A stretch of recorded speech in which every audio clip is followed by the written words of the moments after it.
Good morning and welcome to Morning Java. Full Morning Java, back after taking a few days off. Yes. Nothing wrong with that. Happy New Year. You know, Carter, what I'm worried about here. You see me, I'm working over here. I want you to get into character. I'm getting into character, folks. I'm getting into character. Someone's mentioned in the comments after the outtakes that it must take Carter some time. It takes me a long time. When I wake up in the morning, I take a drink of orange juice and I'm ready to go. To get into character. My friends, this is Carter. 24/7. There's no distinguishing Carter between when he's in character and when he's not. Let's talk about some football. You know what I'm holding in my hands here, Carter? Looks like the game sheet. It's the game book. They call it a book in the press box. See, Carter's still learning his press box lingo. Yes, I am. Being an outsider to the journalism community as he's been. This is, of course, from Steelers versus Browns. It's so valuable that you can see that I wrote all kinds of stuff for our meeting today, our staff meeting, on the back of it. It's also the last irrelevant thing that'll happen to the Steelers this season. It's about to get serious. Yeah, it's about to get serious. They played the Browns. They did their job. They won. They made sure they went in the playoffs on a high note. And the big thing, no injuries. Yeah, well, with all due respect to B.J. Finney. Okay, well, sorry. Yes, B.J. Finney did get hurt, and he's their immediate inside lineman guy, so that could have potential impact. And we all saw what happened. Backup center. And we all saw what happened. Chris Hubbard was having a real tough time getting the ball to Landry Jones in the middle of the game. In fairness, as Landry pointed out when we brought it up with him, he goes, "Whoa, he's a left tackle." Exactly. And they had Landry in a shotgun, and it was asking a lot. However, they came out of the game clean. Yes. Except for one thing. What's up, Carter? I know we disagree on this, but I don't like what's going on with those splash plays. Oh, come on, man. And all you do is come up with now. excuses That's for not them. excuses. Carter, all you do... They put in Cameron Sutton as a linebacker at one point. Yeah. And they're throwing in... Who are they playing? The Browns. The Browns. Yes, they're playing around, right? That's the thing. Right. They played around. They still found a way to win. Yes, there were mistakes that they made that they shouldn't have made. But you look, when they took the Patriots series, the only way that Tom Brady was able to really get over them was by going to Rob Gronkowski, who nobody can stop.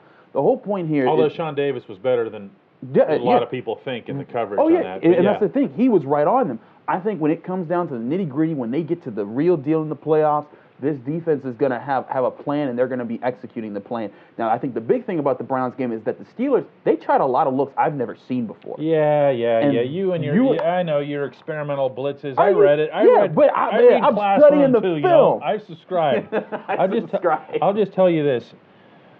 When you're making the same type of mistakes, particularly in pass coverage and specifically on deep balls that should at least be contested, that are not even 50-50 balls, they're really like 80-20 balls, then you have a consistent problem that I think is cause for legitimate concern. Now, I actually am a subscriber to the site. I read Classroom. I also read Midweek Reader, and you have your first Midweek Reader for our site up right now. Yeah, up right now, talking about how the Steelers have been working to replace Ryan Shazier. Now, that's not to say that you can replace Ryan Shazier, because you can't. You can't, and we're not even saying that, not to speak for you, but we've discussed this, you and I. This isn't from the sentimental standpoint or any of that. That's obviously a very real thing. Yes. What we're talking about here is just football. Yeah, X's and O's. Yeah, X's and O's, execution, reading the play, but also the play calling. And let's get into that first here, because that was the first thing we noticed when he went out. Yep. Obviously, right off the bat in Cincinnati. Never mind how distraught everybody was. Yeah. Have they at least shored that up? They've done a lot better of a job. And what the Midweek Reader talks about is about the evolution of their experiments to find a way to replace what was their biggest playmaker on defense. Yeah, but as signal caller. As a signal, but that's the thing. You look at gap integrity. It's something that they always talked about. Yep. And you saw in the Bengals game, and I lead with a play about Tyler Matakevich. He's sitting over the wrong gap. You see it, and you see the Bengals said it right when it gaps. happened. I was sitting next to you. Exactly. And then the next game, you see against the Ravens. Oh, now it's Arthur Mote's time, and he was trying to do it. He was getting blown off the ball. And he's not a heavy. Yeah. He's light for an outside guy. Right. Never mind inside. You put him in the inside, he's not going to do the same thing. But then you saw they found that rotation of Spence and Fort. Spence primarily on short downs where it's possible they could run. Because he's got the stout build. Exactly. And get that he gap. knows how to engage and disengage with offensive linemen. I showed there's plays against the Browns. And yes, it's the Browns, but these are still professional linemen that had a good spot on him because they had a good jump on the ball and he would spin out of the block, or he would make sure that his gap was going to be maintained. You didn't tell me who's calling the signals. Who's calling the signals? It's Vince Williams right now. But here's the thing. And you're good with that. They're still together. The thing is, whoever's calling the signals, they just have to make sure that everyone's on the same page. If you do that way, they're going to be fine. And that's the thing. They're communicating well. Remember that Vince Williams interception against Tom Brady? Yep. Guess who set that up? It wasn't Vince Williams. It was Sean Spence. Because Spence was playing a middle cover one zone. He dropped back, and he was looking for, all right, where's Gronkowski? Where's this guy? When none of those players came into his view, he knew immediately that James White was out in the flat being covered by Vince Williams, which is always a bad look because James White is a good receiving back, and Vince Williams is not good in coverage. So he looks immediately to where James White, and here he's come, dragging across the field, cuts White off. Brady panics because that was his safety valve. He throws a bad pass. It's intercepted by Vince Williams. A lot of that is because Sean Spence is smart. He knows this system. And he said, coming back here, it was like coming back home. You know, you could ask Carter what he's going to have for breakfast. Yep. And he's going to break down film. Yes. Like he just did. You know why? He's always in character. We don't know who the Steelers will be playing in the first round. We're obviously going to find that out this weekend. Ben Roethlisberger said on Tuesday that he'd like to play the Jaguars. That is a very Ben thing to say, I might add. He tries very hard, and especially so in recent years, to figure out what is the most right thing that I can say. So instead of just saying, we'll take whoever's coming, instead he goes, all right, that's the team that picked me 5 times. Mm-hmm. That's the team that I want to face again. But remember, too, that after that game, Jacksonville's defensive players talked about Ben as if he had just graduated high school. Mm-hmm.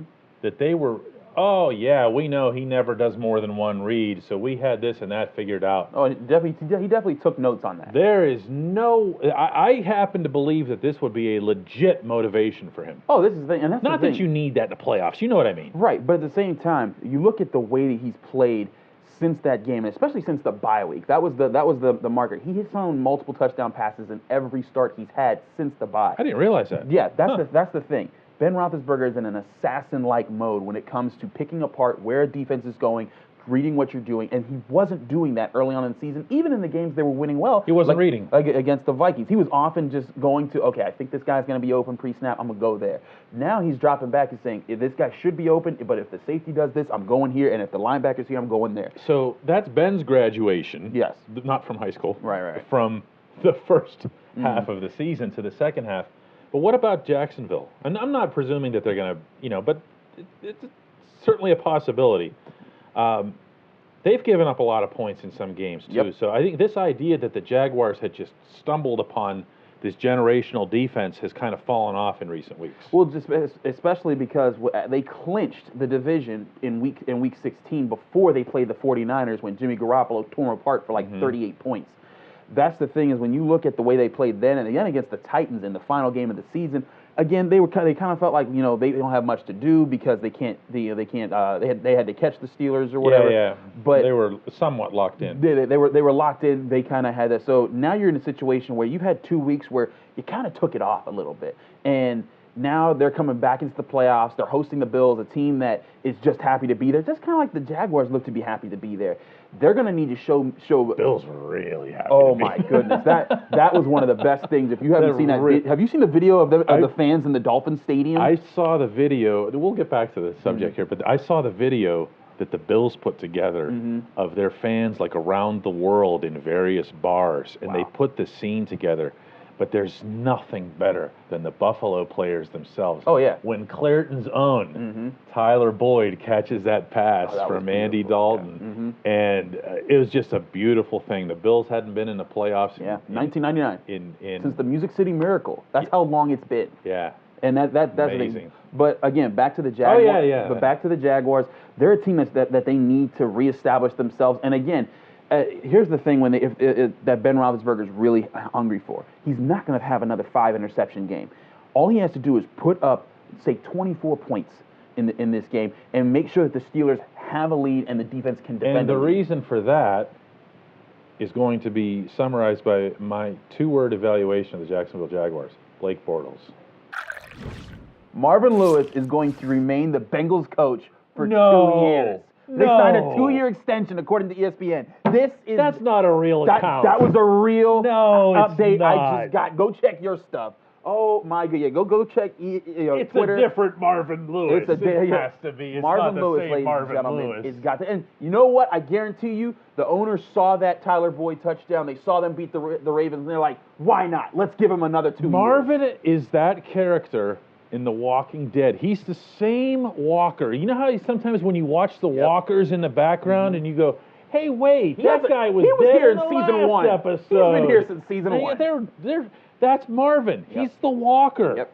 Yeah, It's I don't know. incredible. Nothing can kill this man's career in Cincinnati. It is so bizarre. And remember, there was a story that busted out saying that they had mutually decided to part ways. That he said that wasn't the case, and it just baffles me. And then the other thought, and as Dale was telling us in our staff meeting earlier today, that he thought that there was no way, Dale said this and wrote it, that there's no way they're actually going to get rid of Marvin. No. They're just way too attached to him. But come on. 2 years. That's crazy. I mean, at some point, and I get it, Marvin pulled the Bengals from being completely abysmally horrible to make them competitive occasionally. This is emotional. That's all that is. That's an emotional decision. They saw that win against the Ravens, and they thought this could do it. And they thought, all right, well, this group of players, even in this circumstance, decided that they were going to play hard for Marvin. Never mind that the week that Marvin actually announced that he wasn't going to be coming back, the mutual agreement that the Bengals just totally got slaughtered. Yep. And everyone was laughing about, oh, yeah, they really played for Marvin. Now, this happens, and you know what? AFC North.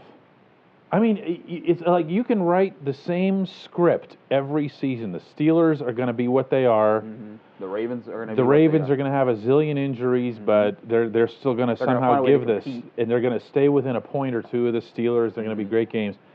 The Bengals will have Marvin and go 7-9, and the Browns will be the Browns because there's no W. And the Browns will let passes hit them in the face. Yep. And it's just incredible. It really is. It really is. I still think it's fake. I'm telling you, unless ESPN just lied to me, I think it's true. I think it's the fake ESPN. The fake. At the fake ESPN. Yes. Thanks for watching.